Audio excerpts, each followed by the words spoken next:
the Really Charlie Podcast. Yeah, it's the Really Charlie Podcast.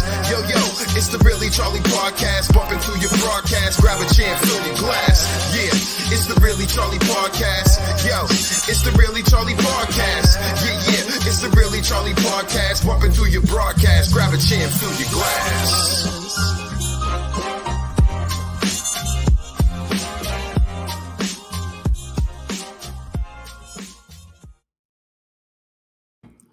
Hey, welcome to the Really Charlie Podcast. My name is Charlie Perry, along with my co-host, Russell Ramos. How you doing? We got my buddy Michael Semiao coming on very shortly. And in fact, I see him right now. All right. And, there we go. What's up, Michael? Hey, guys. Michael, how you doing? I'm doing all right. All right. Very, very, very happy to have you guys here. If you can, please share this podcast. Right now, I'm not connected to my profile on Facebook. I'm going to try to do that while we are talking. It just gets disconnected for whatever reason. I don't know what's going on, but we're on YouTube and we are on LinkedIn live with Russell Ramos, Mike Semiao, and myself, Charlie Perry. So, how was your day, man, everyone? Okay, it's pretty good. Weather was nice, and I've been waiting for this weather to come along, so I'm excited about it. Yeah, it was nice up north here too. Same weather you guys are getting. A little bit warmer for us up here, but it was just a beautiful afternoon. Great. That's awesome. We today I got a few things that are up my sleeve, and you guys feel free. You want to talk about something, subject, you just let me know. But I have a few questions for both of you, and what I'm going to do is I have them all lined up here, and feel free. You want to say "Really, Charlie"? You can say "Really, Charlie" on the air. All right. Okay. So we got first question. You can answer this any kind of way you want. It doesn't matter to me, but I'm just going to offer the question to you, and we're going to go every other question for Russell, then for Michael. So the first question is going to go to Russell. And Russell, your first question is, what would you do if you found a penguin in the freezer?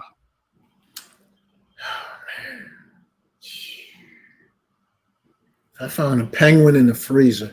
Well, penguins are supposed to be able to deal with the cold, so I don't know if I would be helping the penguin out by helping the penguin out and saying, let me help you out of the freezer. He'd probably get pretty upset with me and say, mind your business. All right. Michael, your question I would go in a completely different direction. I want to question my own. I would question myself to figure out, am I awake or not? Am I in my own home? True. I'm not interested in helping the penguin. I'm interested in helping myself at that point, trying to figure out what is going on. So true. The next question. Start off with Michael first. If you were a tree, what kind of tree would you be and why? I'm going to say probably a palm tree, because I just want to just because of the tropical aspects of that and wanting to be in warm weather and nice weather. That's pretty easy. Up here with pine trees and oak trees, no, not so much. But certainly a palm tree, I'd be open to that. Okay, awesome. If you want to answer that, Russell, you can, or I'll go to the next question.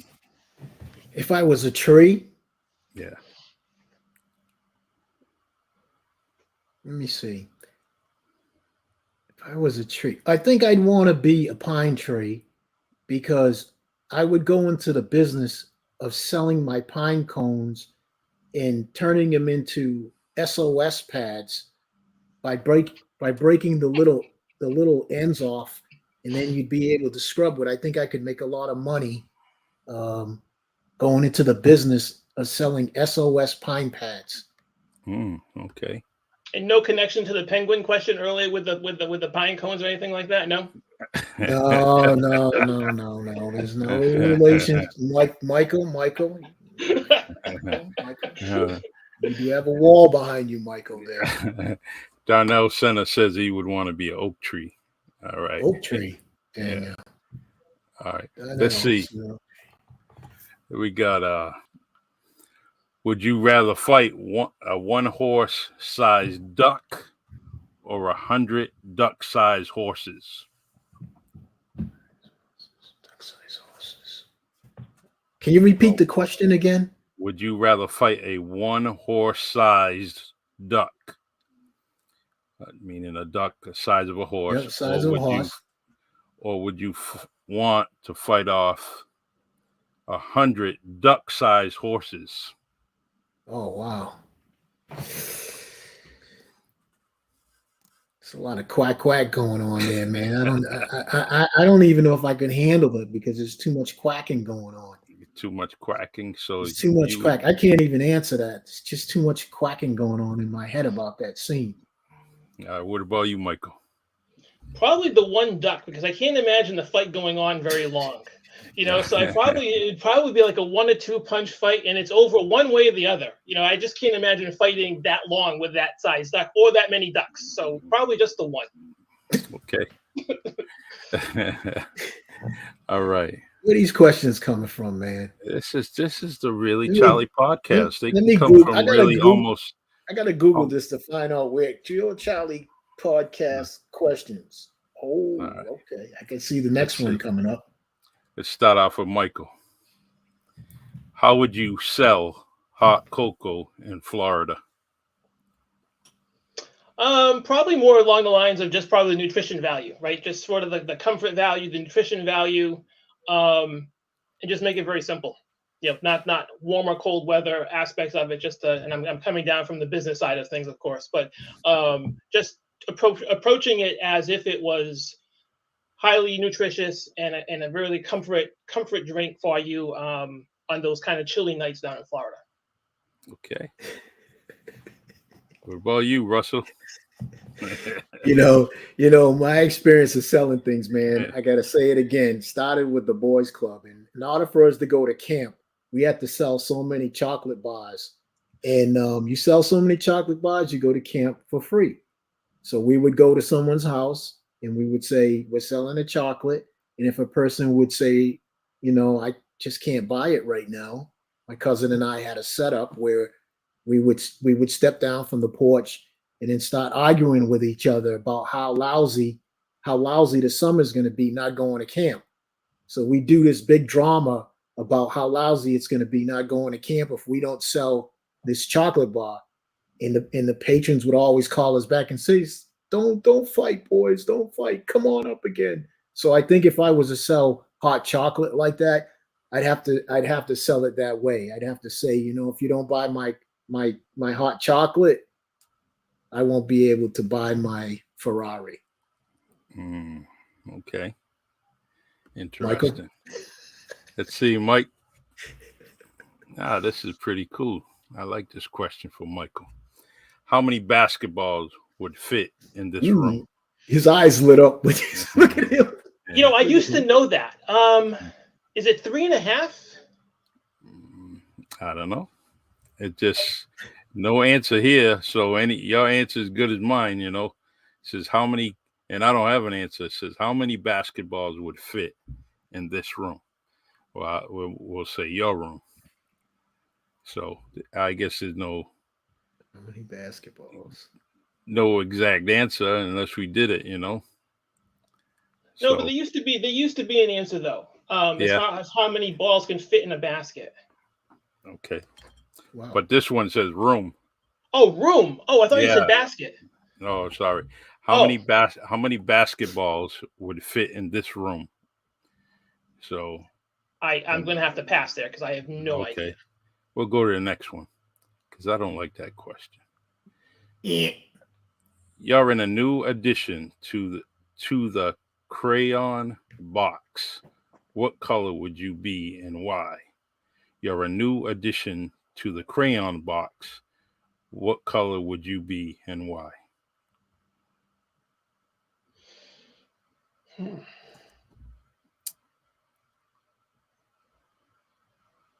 Trying to think of a universal color that's not established right now that everyone is looking at. Probably that's an M&M's question. And maybe it'd be an M&M color. That's an M&M's question. It could very well be an M&M color, sure. Yeah. I'm trying to look at what kind of cars are out there now, find the colors that are showing up with cars. So maybe a sort of, I'm going with actually my car, which is looking more like a silver gray sort of color, which is a little bit more defined than a gray, dark gray, or just you're kind of down the middle of the road gray. So it's more of a metallic gray that I have. So I'd go with that color. And why? Because I just think where colors are kind of morphing into one another and kind of shading into one another, I think that's something that could be sustainable. How's that? I agree. All right. Let's see. Russell, we're going to move to the next question for you. What is the funniest thing that has happened to you recently? Funniest thing that's happened to me recently. Oh, man. It was something that happened to me that was funny recently. I think it could be trying to figure out where my glasses were, and my glasses were on my face. That ever happened to you? That ever happened to you? Happened to a lot of us. All right, cool. Michael, we're gonna go to the next question. Darnell said that right shade of red. And I think that question about the color, man, definitely Darnell. I would have went with the red because red's my favorite color. So good choice. I love red too. Let's see. All right, we're gonna test Michael's intellect. Describe the color yellow to someone who is blind. Wow. I feel like I should have studied ahead here, and I feel like I'm way behind. You're not going to camp if you don't get this question. No, I guess right. not. I guess I would not be going to camp at all based on my responses today. I don't know, Charlie. All right. Well, I'll give you another one. If you were a pizza delivery man, how would you benefit from scissors, like cutting scissors?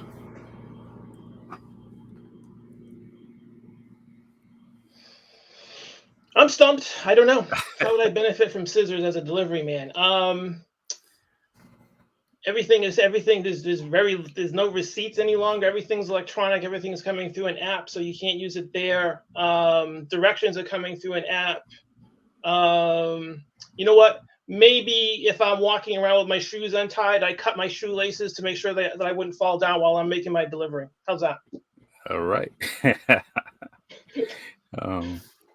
All right. Oh, I should have left this one for Michael, but we're going to give this to Russell. Yay. Why is a tennis ball fuzzy? Why is a tennis ball fuzzy? Why is a tennis ball fuzzy? You want to know why a tennis ball is fuzzy? I'll tell you why a tennis ball is fuzzy. Okay. So if two players are playing a game of tennis, right? And all of a sudden, one of them just stops and looks at the sky and says, "Look, there's a flying saucer above our heads," right? Mm-hmm. Just at that moment, when they see this happening, the tennis ball, have it being that it's fuzzy, will just stop and stick to the surface of the ground, just so that the game won't go on. That's why it's got that stuff on it. Does that make sense? No, it doesn't. No, it doesn't. Really, Russell? Nice try, but no. Really, Russell? All right. Make up something good. I know, because I passed on the last two, so you had to come up with something. I like how quiet. I like how quiet you guys got when I told the story. That was the most important thing. Is mm-hmm. All right, here we go, Michael. Mm-hmm. If you could throw a parade of any caliber through your office, What type of parade would it be?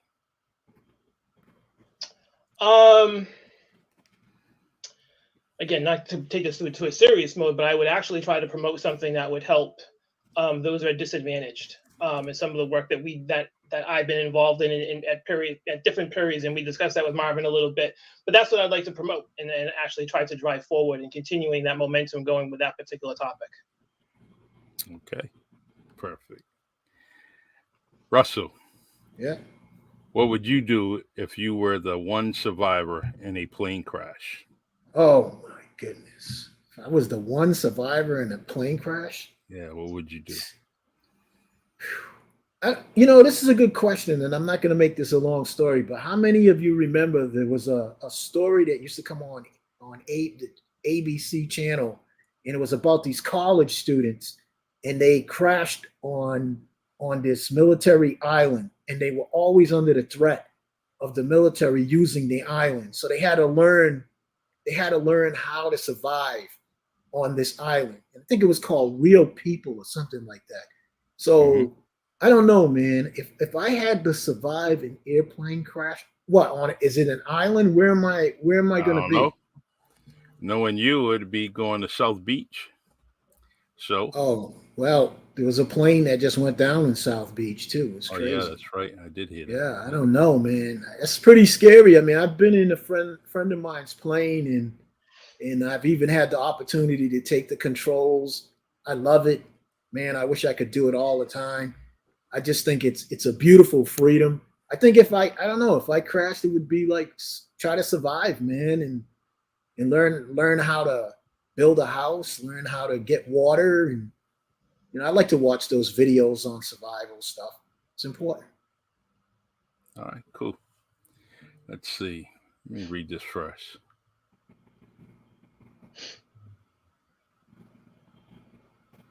No, I don't like that one. All right, Michael, let's try this one. If you could have a machine that produced $100 for life, how would you be willing to pay for it? If you could have a machine that produced $100 for life, how would you be willing to pay for it? Pay for the machine itself? Yep.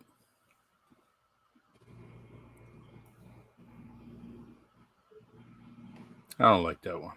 All right, let's go. Michael, how lucky are you and why? How lucky are you and why? I think I'm very lucky.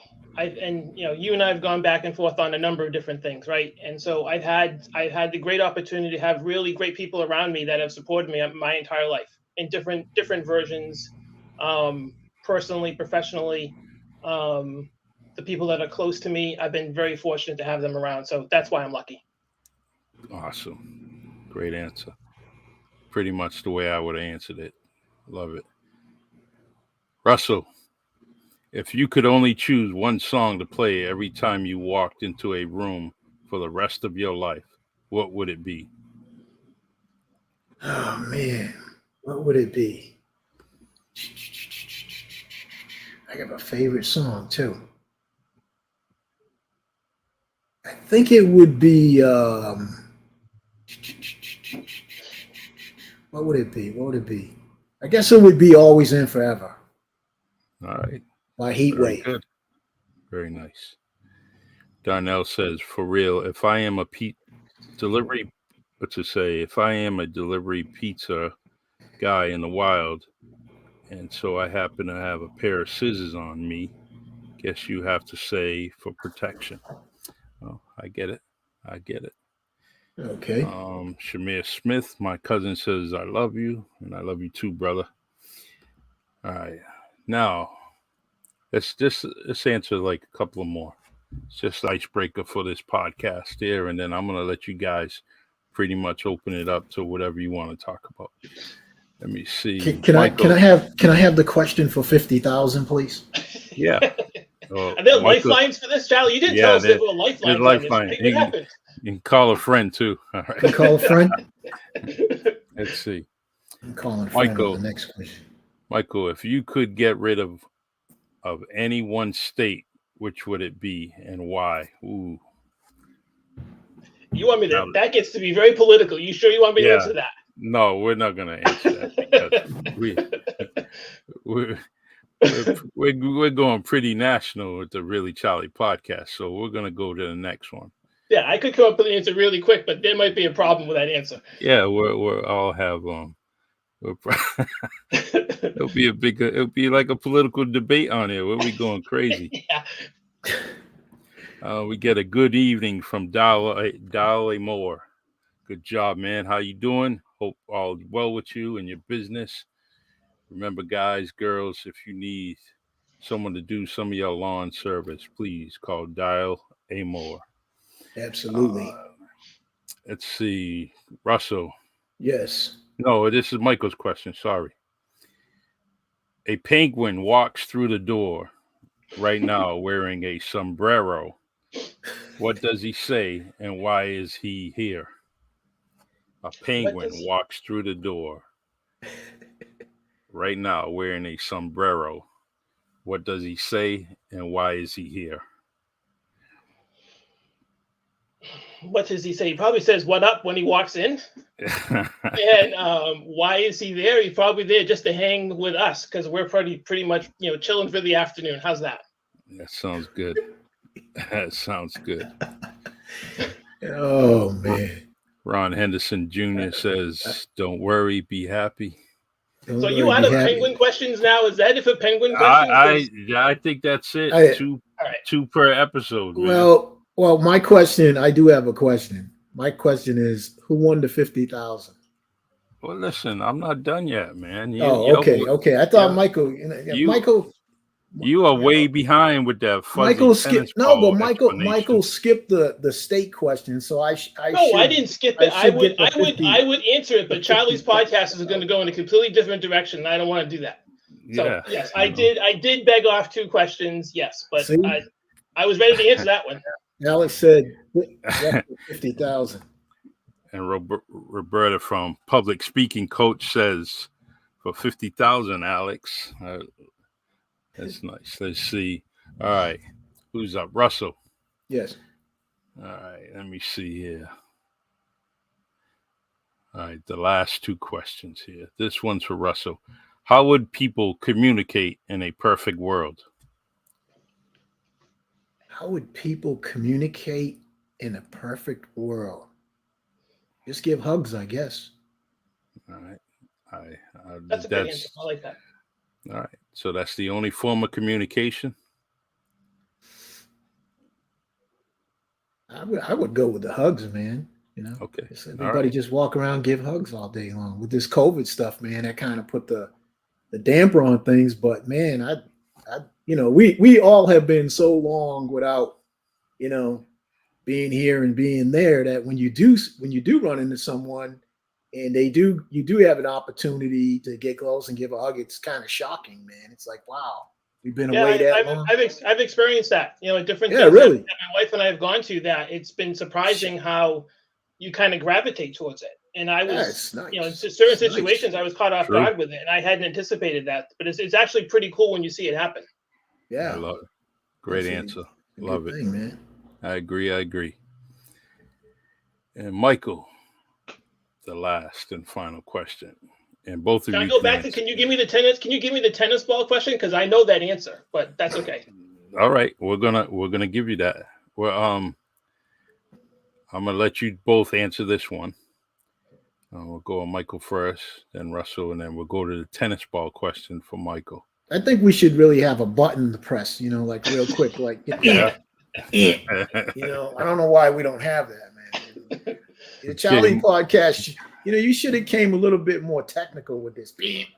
I could. I think Charlie's issue is he's got a limited budget on certain things, so I think we have to be careful. Yeah, I gave my change jar that was right here on my desk. That's gone already. Michael, why are manhole covers round?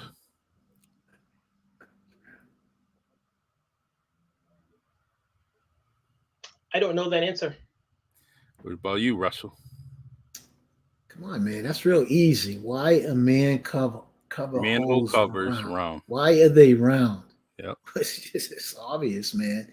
If you try to fit a square in a circle, it doesn't fit, right? So if you try to get in there or something, and I'm not saying you, I'm saying if somebody's a square and they try to get inside that manhole, they're not going to fit. Does that make sense? That does. Pipes are round, so maybe you need a round cover. Okay. Yeah. All right. Let's see. And let me get to these comments here. Darnell said, "It is a perfect world. We would communicate with each other telepathically." Yeah, Donnell, that's something else, man. Telepathically. Man, if we, you know what? Honestly, Danielle, that's going on now, and I'm not picking on the young kids now, but everything is text, right? We're almost there. All we need to do is just get that one little thing. The only other time I remember when that telepathic thing happened, and there was an incident recently with a young man, and the mom was telling her son to do something, and he wasn't listening. And I was telling the mom that when I was a kid, if my mother wanted me to do a certain thing, she would just give me that look. And so that was like that telepathic thing was going on a long time ago. When our mothers wanted us to do something, if we went downtown or something, they would always give us a lecture, but they always let us know, if I give you that look, you know what I'm saying in my head, you know what's going to happen. So, that's kind of been around for a while. We just haven't been using it. Good. I think more parents ought to use that too.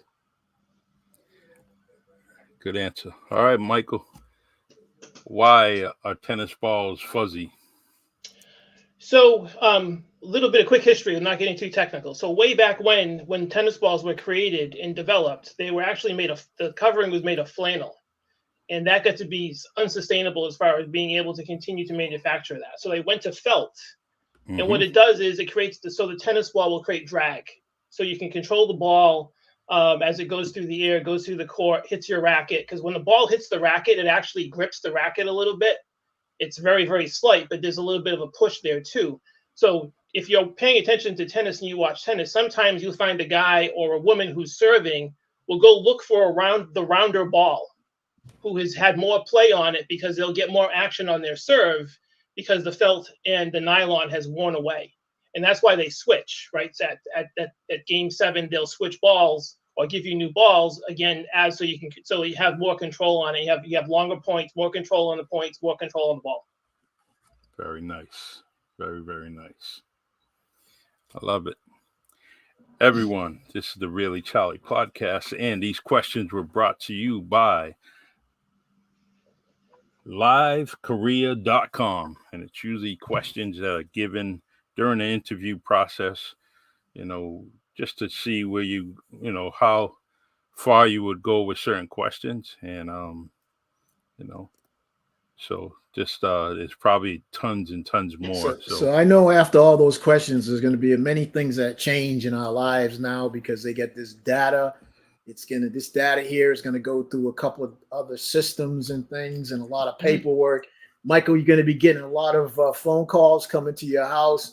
There's certain things that they're going to let you know your character is related to. I know they're going to be coming to my house. They're going to be asking me, why, what was the question? Why'd you ask that question? They're going to be following you up the street. You're going to go in the grocery store. Someone's going to be behind you. They're going to ask you why you answered that question that way. It's going to go on and on and on. So these are the kind of things that you got to be real careful for. I'm really concerned about the Penguin police coming to my house now. Yeah. That's what I'm concerned. See, and Charlie doesn't start off with a disclaimer. He should have said, I got to write off on this disclaimer because you two guys are going to have a heck of a life after this.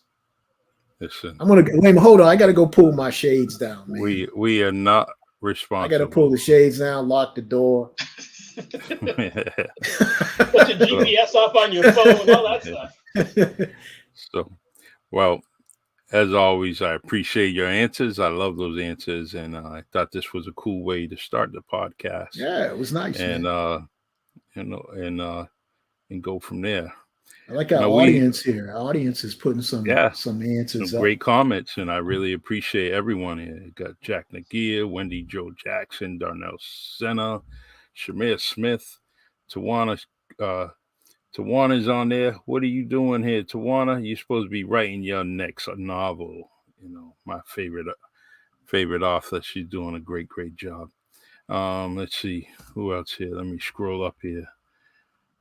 We got Roberta, my favorite person from the Zulu Nation. I appreciate you. Definitely got a great channel. Public speaking. Whoa, lights out. I told you they were coming to your house pretty soon. Look at that, You started that, man. It's the aliens. You started that. Hey, I've been watching those aliens on that had to do with the alien thing you were asking. I knew they were going to come through the window, man. I really been watching ancient them, aliens. You got to watch out. Michael, you witnessed it, right? We saw both. Did you get it on record? We got it on record, man. Charlie's bringing it in. Coming to get me. That would have been nice E.T. bloopers. Here comes E.T. So, Roberta says hi.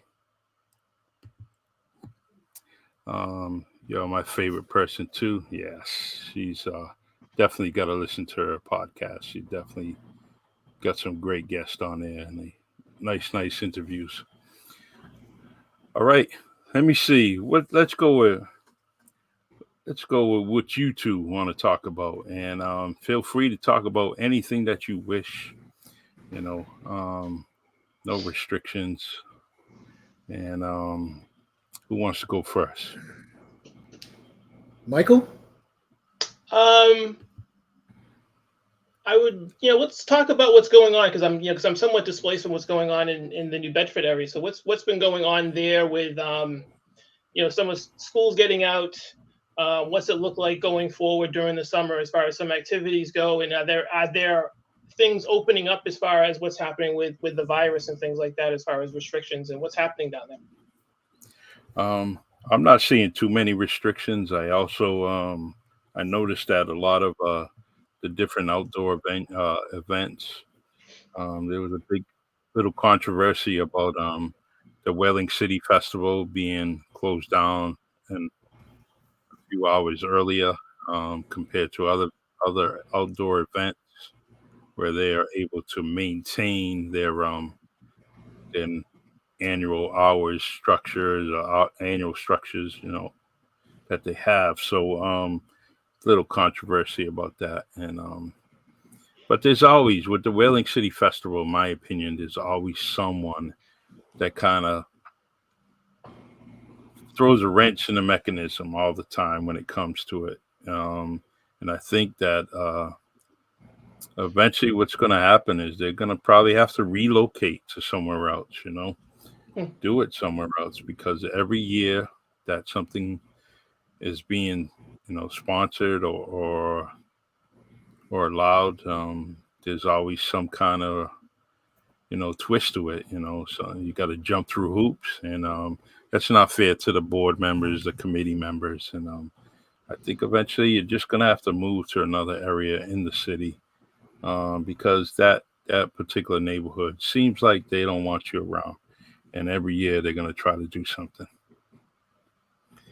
Paul Santos from Paul Santos Live says hello.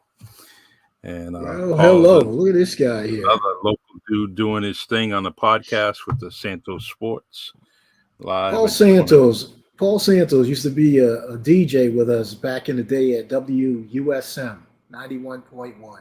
Imagine that. How you doing, Paul? Oh, yeah. He played the music. He was on Sunday nights. We were all playing the R&B music right up until 2 in the morning, from 10 to 2 in the morning. Good job, Paul. And I like to. Where's my music list? I like to know his genre. What's he like playing? Yeah, but he played. He was playing it, man. He was playing. We'll get back to that. Let's continue with Michael's subject. That's the one thing I see. I just want to give Paul a shout out. That's all. I see that's a little twist as far as all the restrictions. I see that I'm going into a lot of public buildings without any restrictions. So I think what's going to happen is it's probably citywide, because once the city starts, lifting restrictions, it's going to be citywide probably. Mhm. So, um, and but I got affected by COVID last week, not as far as a sickness or anything, but it affected my hours at work, and so it's still buzzing around, and it's still putting a hold on a lot of things. So, we got to be careful. We really still have to be careful. Yeah. Yeah, we're noticing the same thing up here. As far as what's happening, and you're right. The driver is really the state, and then local governments and what's really taking place. And that's we were talking earlier about getting outside and enjoying the weather. That's one of the upsides, is that you can do some things that as far as recreationally, not have to be inside and to do it, which is something that my wife and I are looking forward to doing on a regular. We look forward to doing that every day on a regular basis. Yeah. And now it's I haven't played tennis in a couple of years, and I'm looking forward to getting out and doing that relatively soon, because there weren't courts open. They weren't allowing anybody kind of even sharing the same space. So that's something that we're excited about and look forward to doing pretty quickly. I mean, I hope in the next month or so we can get ourselves in some sort of tennis shape and start doing that. So that'll be fun. Very nice. Yeah, I used to like watching the tennis tournament in Buntwood Park when they had it decades ago, and I used to enjoy watching that. I won that tournament a bunch of years ago. Wow. See that? That was not to brag here, but this was the summer before I went to Bryant. I think I told you this. I virtually stopped playing basketball for the summer. I was given the summer off by my dad to do whatever I wanted to do. And so I was taking a ton of tennis lessons. I'd already been a player, but I took a lot of lessons between the end of my senior year in high school and up until that tournament. And it was really my first big tournament to play in. And this was a situation where it wasn't who the best tennis player was. It was who was the youngest and who could stand the heat. And it was 6 matches in 2 days. Wow. It was crazy, and I played, I think it was a semifinal match at Buntwood Park. It's like 102. And I'm watching courts, different matches on all over these different courts where people are breaking down, having to be carried off while in the middle of my match. And I was playing on that it used to be the old courts, where they had the two courts, the separated by the fence. And I was in the furthest court in the corner, which had a tree that would shade one side of the court. And I couldn't wait to get to that side of the court, because I was, physically going through it. But I was 18, and the guy I was playing in the semifinals was probably early 30s. And, it was a mess. So again, I wasn't the best tennis player there. I just happened to be in really good shape. And I was, I was stubborn. I wasn't going to give up. So you'd have to drag me off that match anyways. And I had to play a couple of hours later in the finals. And that was a little bit better because it was cooler, but both of us were not in very good shape playing in the finals. So it wasn't quality, it wasn't great. But that was through New Bedford 5, I think, back then.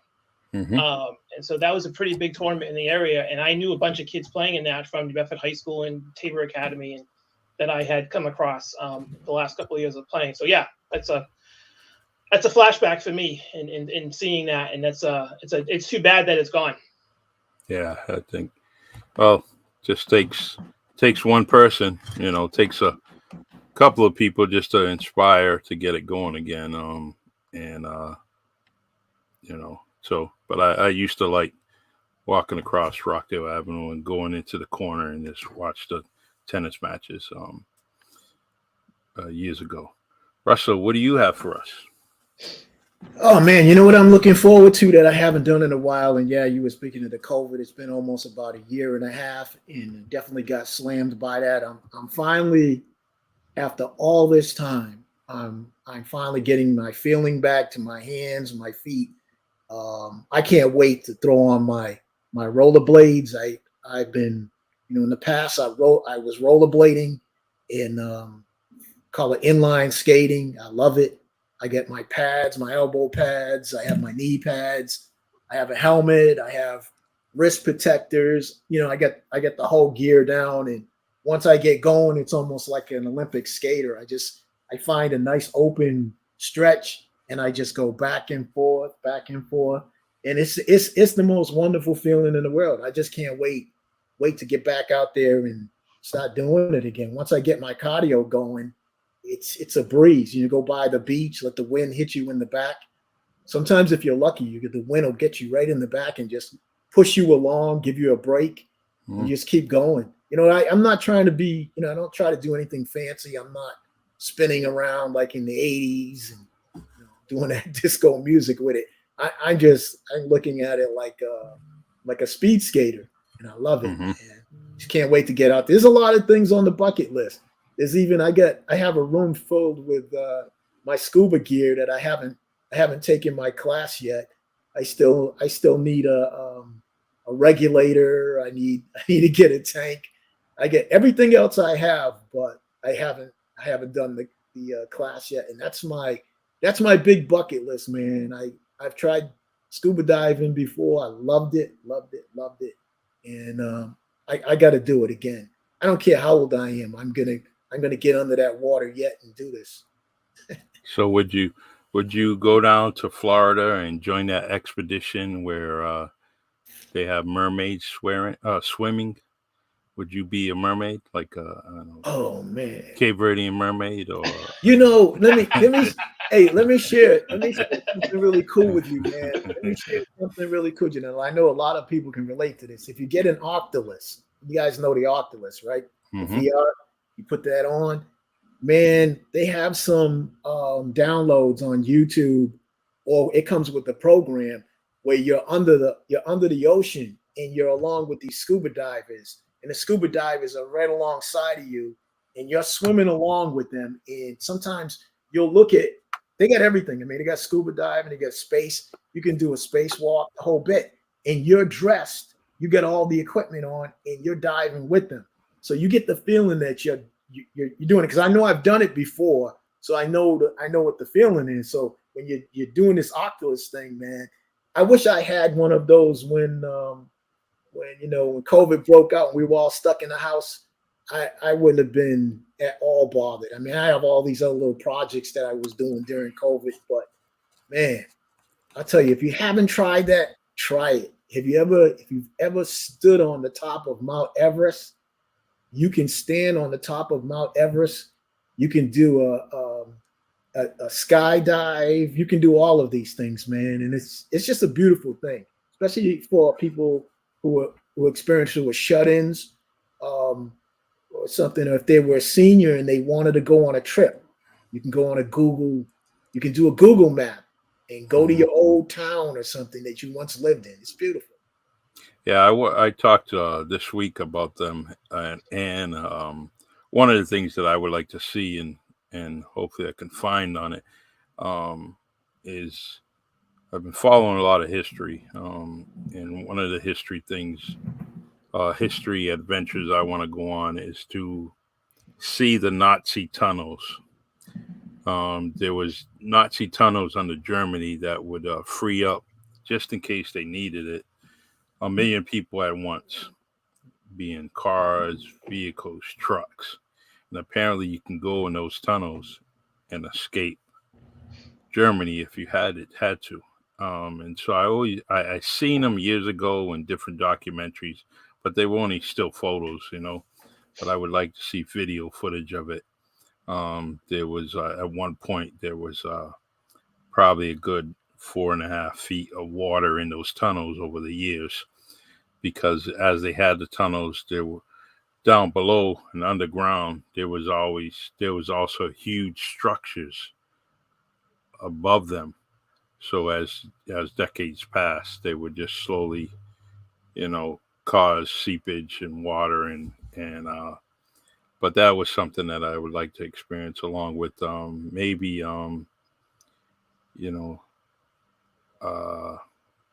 African trails and like to see all that stuff, Mm-hmm. and but the Oculus is it's just worldwide, so many things you can do with it. So yeah, good job, Russell. Unbelievable, Michael. man. So Russell, I got a follow up. So when you're rollerblading, do you send out a public service notice to the entire southeastern Massachusetts so they know you're out there? So if you crash into somebody, they can go help you and find you. Is that how that works? Hey, Get this. I'm glad you brought that up because I do have an answer to that. And my wife has said that she's going to get me a T-shirt that says if you fall down, call this number. This is my husband. He's down on the ground now. All the time that I've been out, I think, maybe 6 months, I fell only once. And when I did fall, the reason I fell is because the skates that I have, they have a lockdown strap. And to prepare yourself for the boot, it has a lining in it. And you take the lining and you put it in the oven just for like 2 minutes. And then when it's warm, you take it out and you sit down and you put your foot in the boot with the liner and you just put your weight on it. And what happens is it molds to your foot. So one day what I did was I took one of these gel patches and I wanted to put it under the heel of the boot. Now remember the boot really makes your foot tight. You don't want to mess around with it any other way because it's hugging your foot. And so when I was going down a hill, that gel changed the dynamics of the boot, and I went into a spin. So it was no longer no longer did I have the cushion, not the cushion. I no longer had the snug tight fit anymore. So it was moving around. It was kind of jelly moving. So when I moved around, it spun me around, and I went down a hill, and I just went with the spin and crashed into some bushes, and there was a couple of apartment complexes around, and I said, you better get yourself back up because everybody's looking at you downtown New Bedford, and you better pick yourself up and get going again. So that's what I did. I just got back up. No videos of that crash and no pictures of that crash because that. No, I don't. No. Actually, Hey, listen, Michael. You know what? I do. Michael, I got a video footage, and this guy was the cause of all of it, right here, man. It was Michael.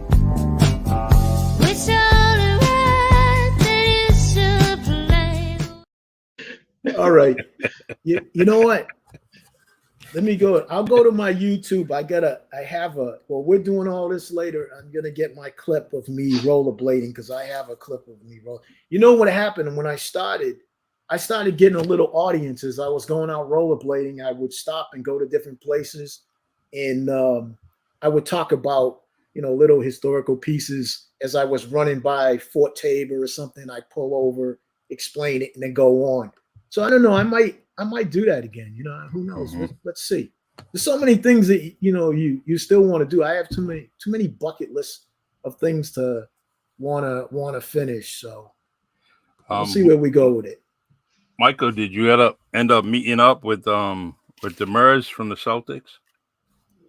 Well, we connected on Facebook, so I haven't done anything further with that. But I did look at his pictures and stuff, and I was showing my wife the other day because there was some pictures from the grammar school that I went to, and just looks exactly the same.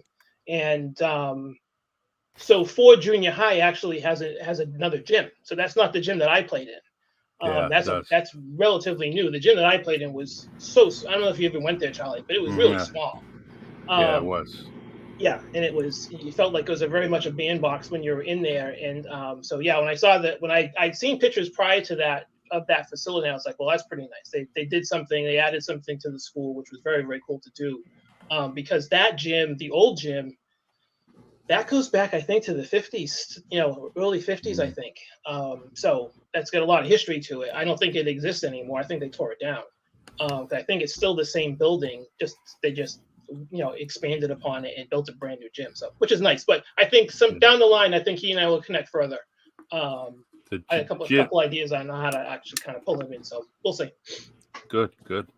The gym the last Ford gym I went to, I don't know if it's the same one you're talking about, but as soon as you went in the gym, your back was against the wall and the court was right there. Yeah. That's the gym I remember.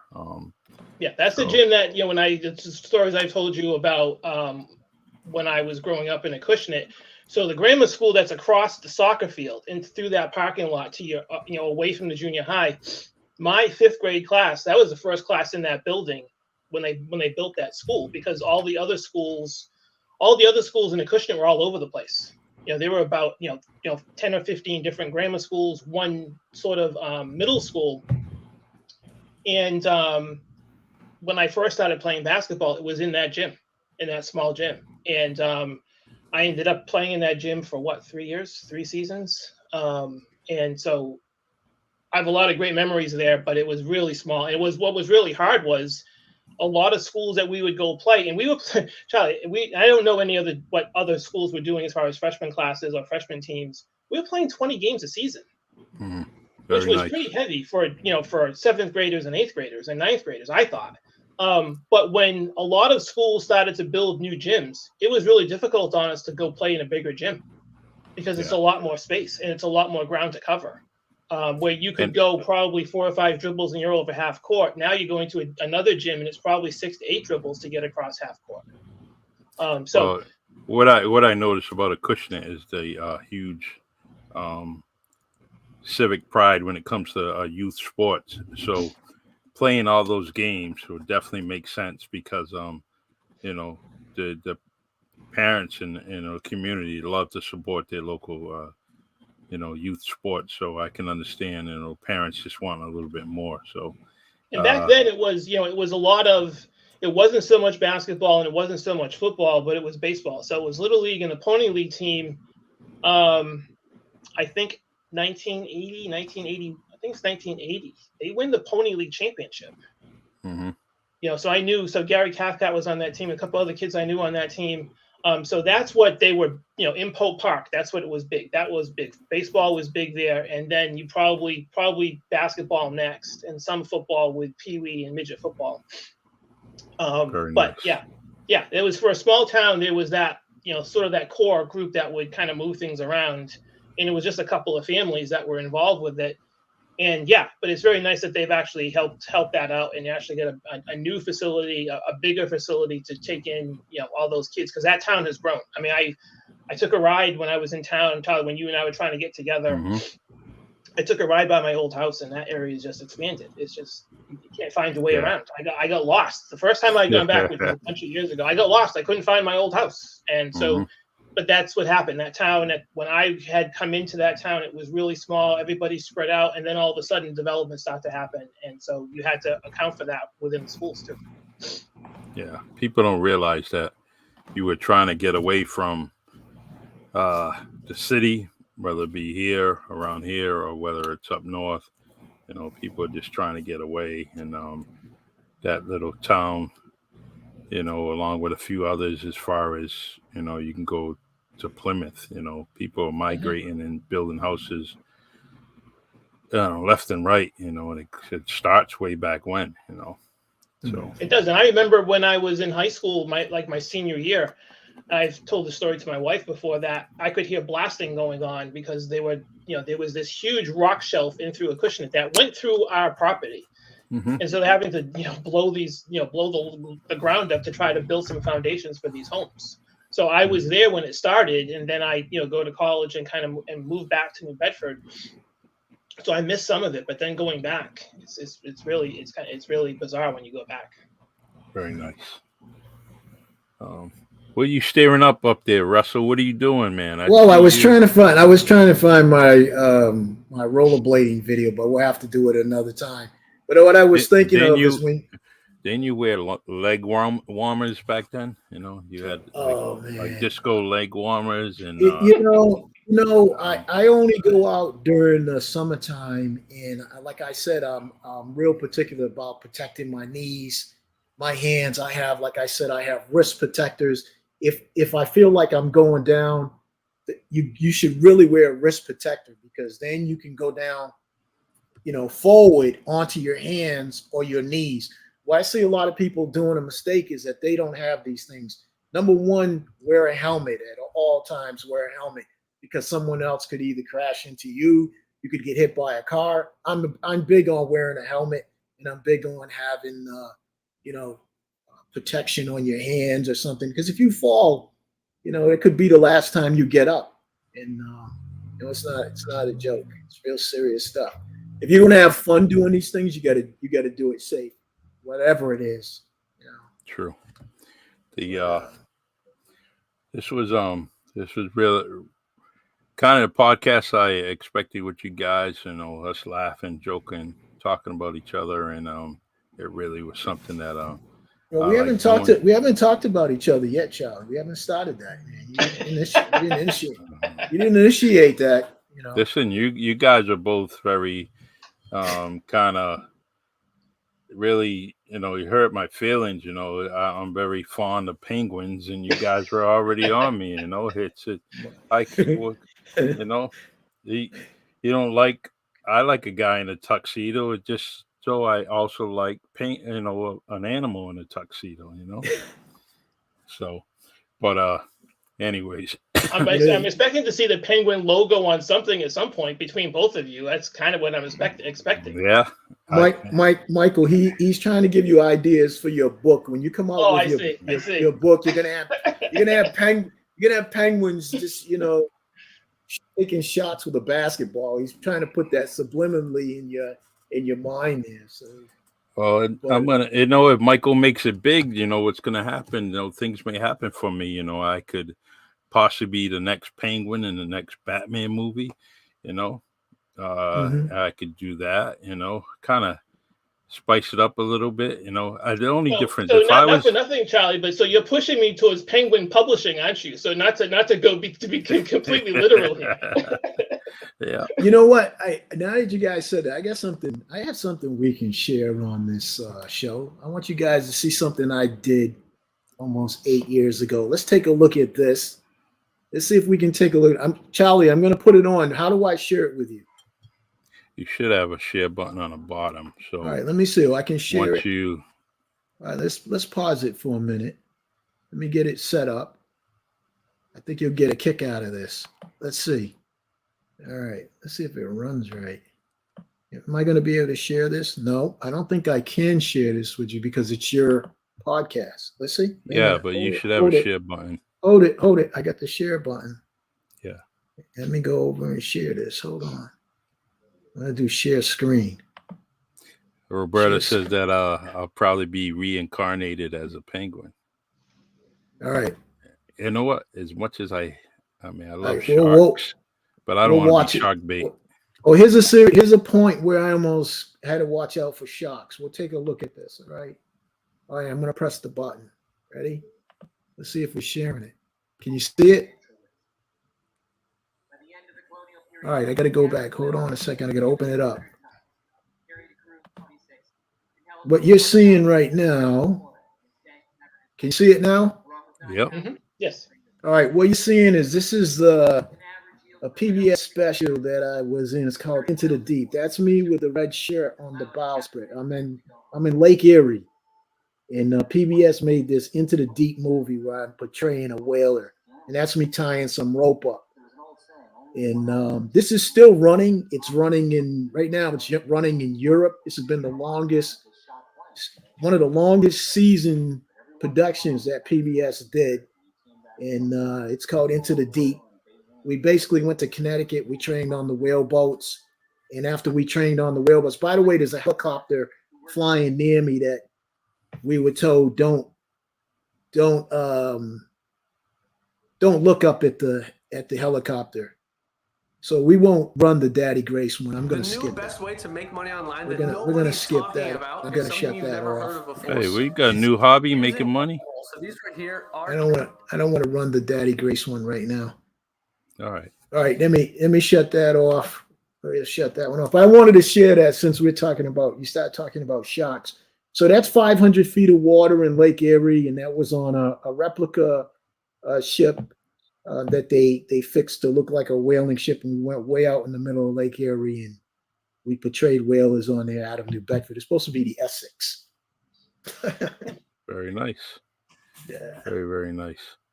So it's one thing I always impressed with Russell Ramos, along with Michael also, man. I like the things that you guys have done over the years, your life experience, and both of you need to continue to inspire people, and I hope that Michael does hook up with the Demers kid and just give that, just talk, because could you imagine the two of you together and the inspiration that you would have just for that town, just for youth, kids, period, that come from a small town like that, and it just, your dreams are endless, and the opportunities are there. It doesn't matter where you come from. So, anything's possible. Yeah, I will. Now that you follow up on that, I will make a concerted effort to try to pull him in. Maybe we can have a conversation. I don't know what his schedule is like and what he's up to now, but I'll try to hook up with him this week and see if we can have a conversation. It's kind of compare. It was interesting because when you made sort of the introduction, I thought, yeah, it would be pretty interesting to compare notes. Yeah. Especially for, again, I'm a little displaced from that time, and I'm not sure if not that I'm that well known in that town any longer, but I'm wondering what he knows about kind of the past, and I don't really know much about what took place after I left to a certain extent. But yeah, it'd be interesting to compare notes. That would be great. Michael, I know you love basketball, and I enjoy seeing all your pictures you've posted, and you send so much information to us. You just, it's just a whole bunch of stuff. Sometimes I wish I could always answer you when you send stuff, but keep it coming. What I want to know is one day can we? It was me, you, and Charlie can play a what do you call it? We can play a basketball game. I haven't played ball in so long. It's been so many years. We'll see what we can do. What do you think? Well, I'd be very much up to that, and it would have to be very gentle because I haven't played either. Right, so there's been a big gap in my time. Are you saying that we're all three senior citizens? Is that what you're saying? I'm not coming out and saying that, but I'm just saying that there's been these stories of men going out and playing pickup, and all of a sudden blow out an ACL, blow out an Achilles. I am just not that guy. We can go in slow motion. Don't worry. Well, I think inherently that's going to have to be right. I don't think that's something you're going to have to consciously do. I just think it just occurs now. I will tell you that the last time so it's a number of years. It's probably now 10 years that I did work out at Steve Burgo's courts, the outdoor courts in Dartmouth. I was working out with someone, actually my brother, who was going. I think I told you the story, Charlie, that he was going out for the Spain basketball team, and this was Thanksgiving, and I didn't know those courts were even there.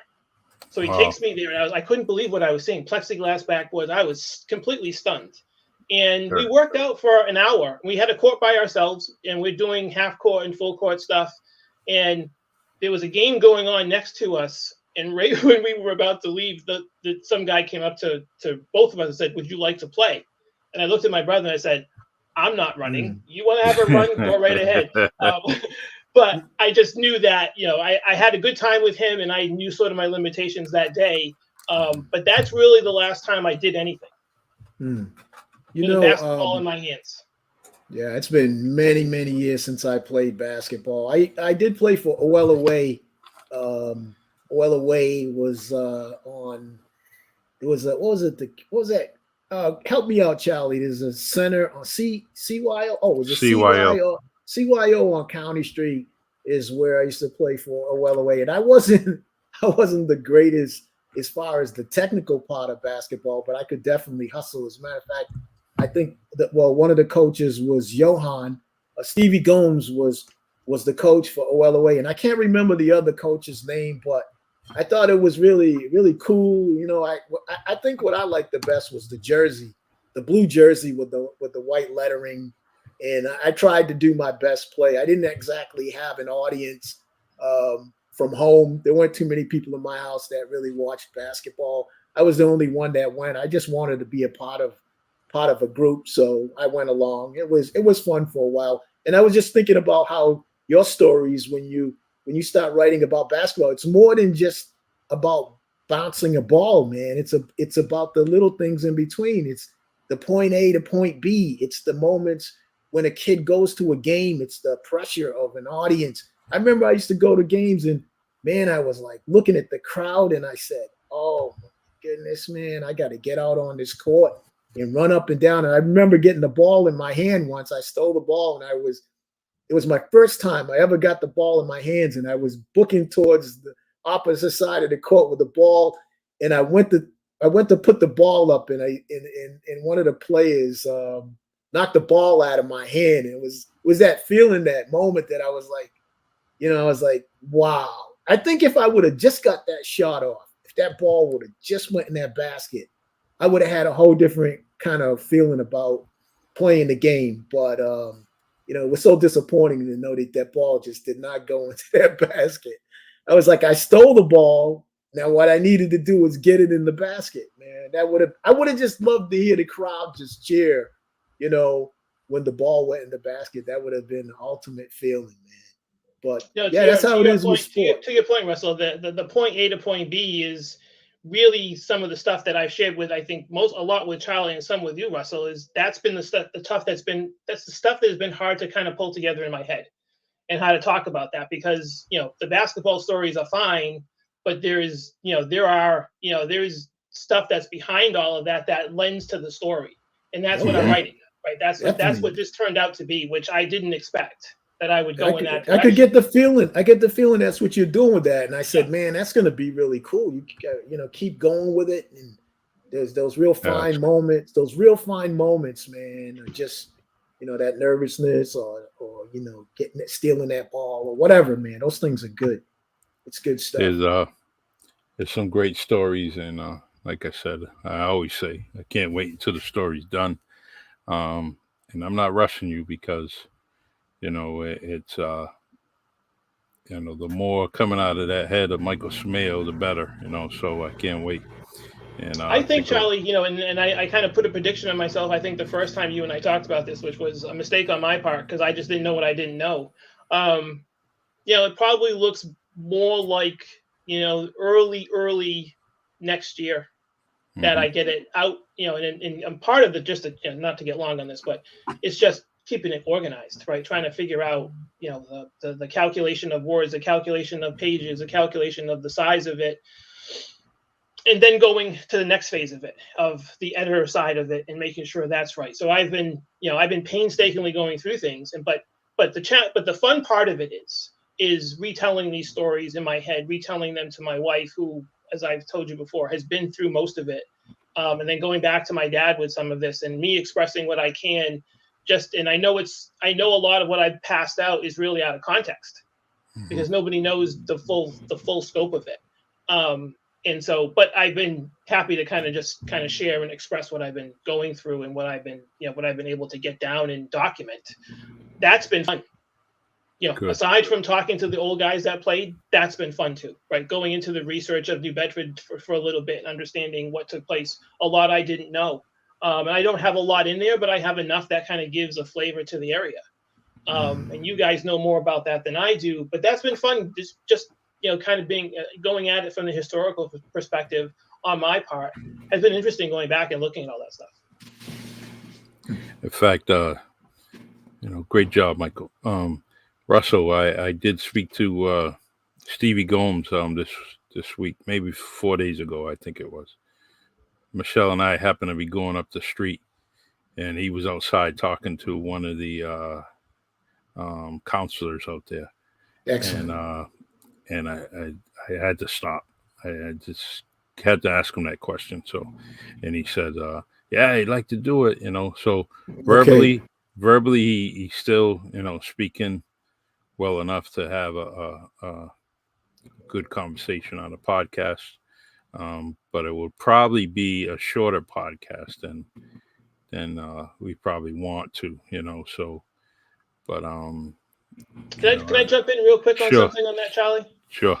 What's been very cool, and which has been for the men that I've spoken to and other conversations I've had about that same group of guys, late 60s, early 70s group, or the middle 60s group, is how, and I don't think they know this, and if they do, they don't talk about it and they don't express it, about their level of importance and what they've meant for the area and what they've meant for athletics and culturally in the area.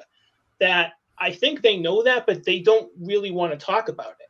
And So I found that a little bit of a challenge for my part, but I've actually looked at it as that's pretty cool. They think of it that way, that they kind of hold that to themselves and they take pride in that. And, I've had conversations where people have tried to make a comparison, and I'm not patting myself on the back here, make comparisons of me to them. And I'm like, no, that's not that. I know who I was and I knew what I was as a athlete, and it was different. Mm-hmm. And it was different because I still look at those men and their accomplishments and what they stood for in some reverence. And Yes. I think I shared something with you the other day when I was going back and forth with the guy on Instagram that I've shared some stuff with about what and how some of the respect for the Boston players, right, and Mm-hmm. what's gone on with some of them, and how this guy who is our age, Charlie, Yep. who has reverence to those guys that were around him and those stories that he and I have shared back and forth about different players. And I can make direct connection to what I've seen in Southeastern Massachusetts. It's the same level of respect and it's the same level of acknowledgement that you have towards those men. And they were all peers of each other and all kind of banged into each other as they went through high school, and actually some of that stuff is even further back. Mm-hmm. But it's been very interesting watching that and watching how different men have responded, and some have jumped in and responded and will give me all their time that they want, and some have been a bit of a struggle to get on the phone. I'm not going to get into who's who, but it's been challenging sometimes to try to get people to keep a commitment to have a conversation. Yeah. And that's been hard. Exactly. And I understand, right? Because some people are guarded and careful, and to be honest, some don't know me, right? So they know my name a little bit, and we know some of the same people. So that's been a bit of a challenge. But it's funny how I still have these conversations with people about, look, this took place then, and this is what it looks like. And then when I hear somebody from Boston make reference to Stevie Gomes, or someone Mm-hmm. from Boston make reference to Bart Leach, someone makes reference to Tommy Baroa, my eyes light up when I hear that stuff, because I know what that group of men and what they stood for. And and I've written this, right, and I think I've shared this with you, Charlie, maybe you, Russell, and if I haven't, I will get it to you. That I looked at it as like this club that you had access to, and you wanted to get into this club, but there were certain things you needed to prove to get into this club, and that's kind of how I looked at myself with those men, right? Even though, okay, whatever I was, and that's fine, but I look at it as I wanted into that club, and then once I get in there, I'm not leaving.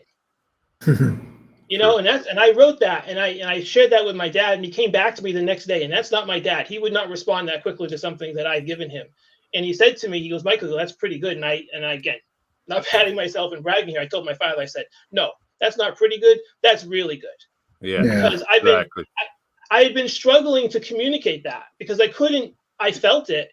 And I felt it from the time I was 12 years old until I was into my early 20s. And I couldn't figure out what that was. And I couldn't figure out how to get it out and say it. And Charlie, I said this and I wrote it. I was watching TV with my wife, and I came into my office and I just wrote it. And it's not big, right? It's a paragraph. It's a paragraph about 6 to 8 sentences, but it just came out of me. Don't know why. I don't know what I was watching to kind of motivate that or kind of spur that on.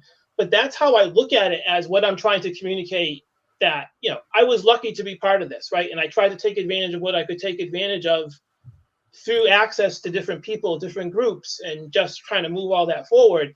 But then those stories are everywhere, right? You talk to people in Boston. I'm communicating with people from Boston just through online access, through Instagram or through Facebook, and they have those same stories. So it's been very cool to kind of grasp and kind of get your arms around all of that. Yeah, it is. I mean, me personally, anything that goes back as a flashback or folk story or whatever it may be, but as long as it goes back, back in that era, I like listening to it, and I can listen to it forever. And that doesn't necessarily have to be sports. It could be almost anything. Sure. And because I think that all the stories you get from back then are teaching moments even for now, and I always tell everyone I was glad I was born when I was born. I seen a mixture. I seen some of the old ways into this new way of thinking, and it made me the person that I am today. So, but cannot wait for those stories to come out. And Absolutely. so You, the you know, mm, one thing I want to do is I just want to both of you, when you have a chance after this podcast, if you do, if I don't get it within the hour, I'm just going to make up a little quick bio of both of you. But if you have Okay. something that's already written down, just give it to me. So when I share it to Spotify and Anchor, I just I want everybody, the listeners, to know who you two are. So, if you can send me something that you already written up, don't write anything up, but something short. Russell, I can go through your through the acting page and grab that stuff, and I'll also add the Rush show on it. And so, but go ahead, Russell, you were going to say something. I just want to share something. And Michael was mentioning, both of you were saying how you go into the moment. And I was showing you that little clip about the whaling thing because, see, my grandfather, he was a whaler, and he'd always explain to me about what that experience was like. And then here I was in that situation where I felt like I went back into a time tunnel. I felt like I went into the moment I was him. I was him all the way. They always said I look like him, I act like him, whatever. I'm not doing it purposely. It's just there. So for that moment, I had the opportunity to play a whaler on the ship. I was in a time tunnel. I was completely focused. And it's really even strange now, like even with your books, like when you write your book, Michael, you'll probably be reading it one day when it's done, and you'll look at it like you're looking into a time tunnel and go, wow, that is, we all look back at ourselves from the years past. We've changed. We don't look the same or whatever. Or the same thing happened here. I'm looking back. If I was to run that video and watch it at home, it's me, but it's not me. It's going into the past. It's a time tunnel. I'm looking at something that was created, but it's still, for me, it's so real. It's just not acting it out. I'm in that moment. So the same thing with your basketball. I think when you get that story and you fulfill it and put it all out, one day you're going to be reading it and going, I'm looking looking down this scope, and I'm looking right at this stuff that was inside of you, but now it's out. It's just like, Charlie's story about Still Standing. When I read it, I was like, wow, this guy was in the zone when he was doing this, because of all that. Like you said, you were trying to get information. He wasn't sure himself. He said he went up to the door. He went up to Andre's house. He was going to ask questions. He was like, oh, my goodness, I got to really be strong. At times, you probably felt like, emotions. You probably got your emotions were getting wrapped up, but you had to get this done. So that is definitely, I felt like that too. I was like, whoa, man, I am in the moment of this, and we're recreating something, and that's like so important. You're going to touch so many people. You're going to touch so many people. In my virtual relationship with Charlie, and this sort of came out of a nudge by him, right? And it was nothing dramatic. It was just something that he made a comment on, the comment you made when we were on with Jimmy Colbert, Charlie. Yeah. And that pushed me in a direction, and I had heard this from other people too that teasingly had said things. And all of a sudden I just started, and it just has gone from there. I never thought I had, and I still question myself, right? I have these insecurities about what I'm trying to do and what I'm trying to write. Everybody has that, right? So that's not unique, but it is something that I didn't think I had the ability to actually to communicate. And I hope, and then I'm painstakingly going through this because I want it, as I said to Charlie, I want it to be good. And I don't want it to look like it was done haphazardly. And I want to make sure I get enough professionals around it that can help me, but not get it to a point where I get hindered by it also. Yeah. So there's that fine line that I'm trying to go back and forth on, and people that I've spoken to try to help me understand. But yes, when I read Charlie's book also, Russell, I felt the same thing, that kind of knocking on the door, approaching people cold. And even when you had agreed to speak, being careful and being gentle in who you're speaking with, and trying to get something out of them that is meaningful to you and to them, right? And trying to express that story. those are real challenges. And as I expressed earlier, that it's you never know who that audience is. You never know who that person is you're coming in contact with, even though they're open to talking. You have to try to kind of figure your way. And I keep on using the word gentle, but that's how you have to be, right? Because that was a really sensitive issue that Charlie was broaching with those people about a particular person and that person's impact. And when I read that, my impact to that was how impactful that person was. And I knew that person a little bit, right? I only knew from reading, and I knew the area, and I knew what happened. But I was reminded when I read the book, and I was reminded of just how difficult it is to have those discussions with people about an issue, about someone who is important to the area, and trying to create that framework for that is challenging. It just really is. But this has pushed me, right? That has pushed me to say, okay, I read this, I've been reading a lot, and has really energized me to do this at different times. Exactly. Very, very nice. The all we can do is keep on inspiring and pushing each other to continue with our dreams and goals. Russell's doing his thing still in the acting, and I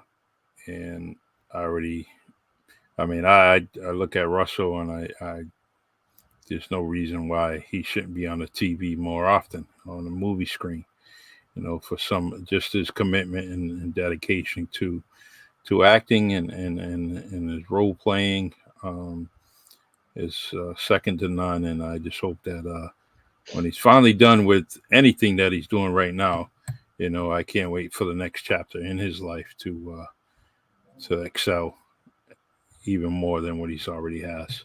So, and Michael, continue with your book. I really, really can't wait for that. And if I have to wait 6 more months, I'll do it.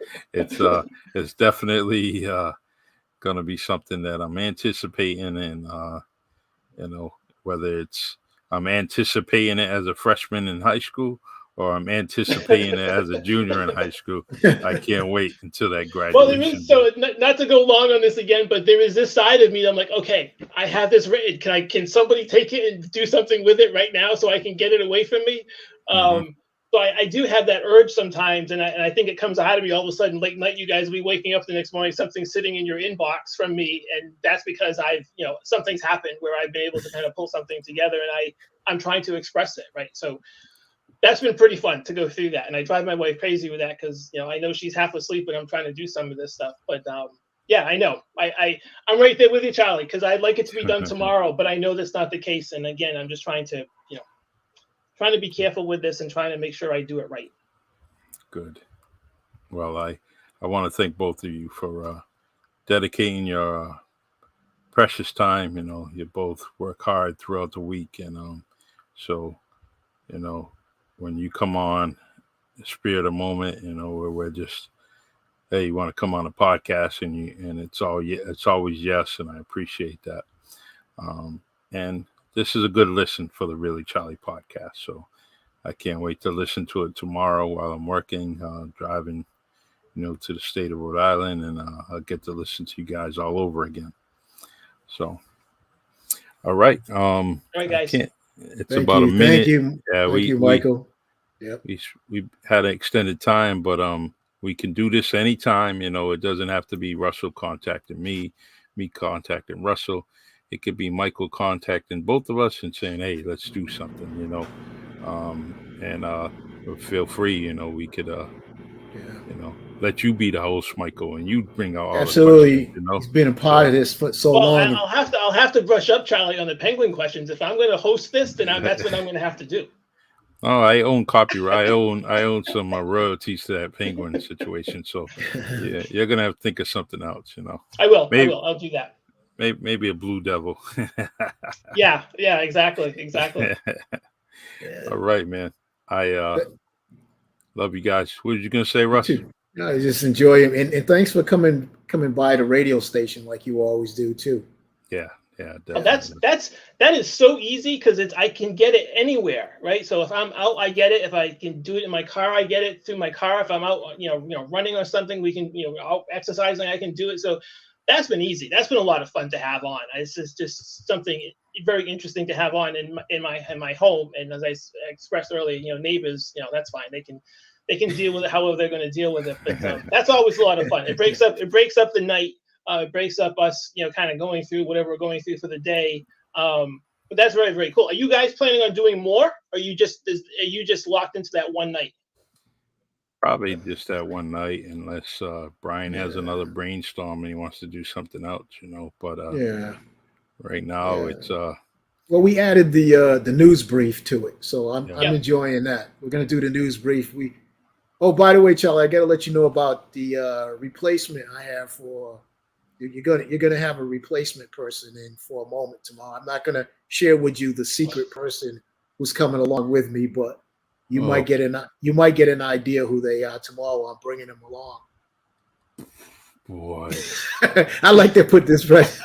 He's like, look at his head. He's like, oh no, no. Don't worry. Right. It's not gonna be. It's not gonna be the Penguin. You're not gonna have the Penguin doing it. But I'm just gonna sit back and listen. Don't be giving us a lot to do. You better make sure you're on point.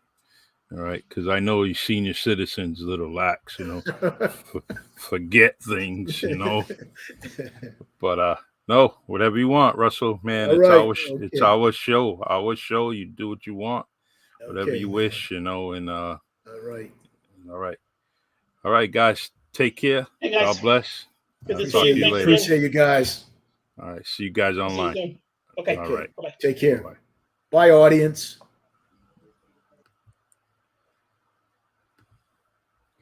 All right, everyone. My two friends, my good friends, they're definitely reliable and have a lot to share. And Michael is doing his own thing with his book. It's definitely going to be one of the books that I can't wait to put on my shelf. Russell has the Russ Show, where he brings on many guests, usually on the artistic, genre, and he definitely brings them on. He has a few in the wake that should be interesting shows, and but I'll also share his material and everything that he's doing too.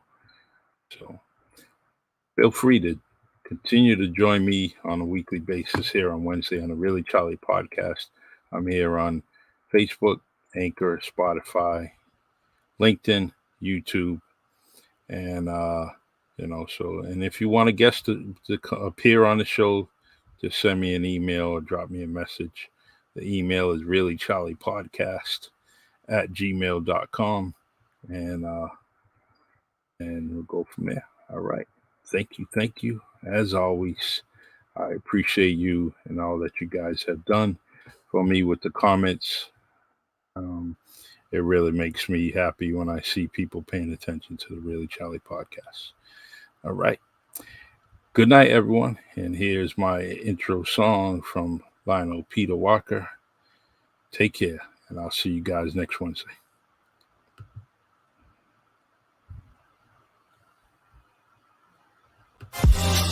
It's the Really Charlie podcast. Yeah, it's the Really Charlie podcast. Yo, it's the Really Charlie podcast. Bumping through your broadcast. Grab a chair, fill your glass. Yeah, it's the Really Charlie podcast. Yo, it's the Really Charlie podcast. Yeah, it's the Really Charlie podcast. Bumping through your broadcast. Grab a chair, fill your glass.